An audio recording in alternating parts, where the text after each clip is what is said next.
حجت المحدثین شیخ الاسلام ڈاکٹر محمد طاہر القادری دامت برکاتہم العالیہ 29 اپریل 2024 بروز پیر پاکستانی وقت کے مطابق صبح 9 بجے صحیح البخاری اور صحیح مسلم کا خصوصی درس دیں گے اور نظام المدارس پاکستان و مدارس دینیہ کے نئے تدریسی سال کا افتتاح فرمائیں گے۔ آغاز اسباق کے ان عظیم الشان افتتاحی دروس میں شیوخ الحدیث، علماء کرام و مدرسین اور ہزارہا منتہی طلباء و طالبات بذریعہ زوم لنک شرکت کریں گے۔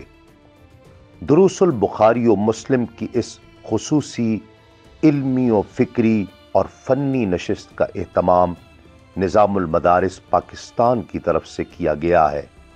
صحیحین کی ان عدیم المثال ایک روزہ لائیو دروس میں شرکت کی سعادت حاصل کریں اور قلوب و اذہان کو علم کے نور سے منور کریں۔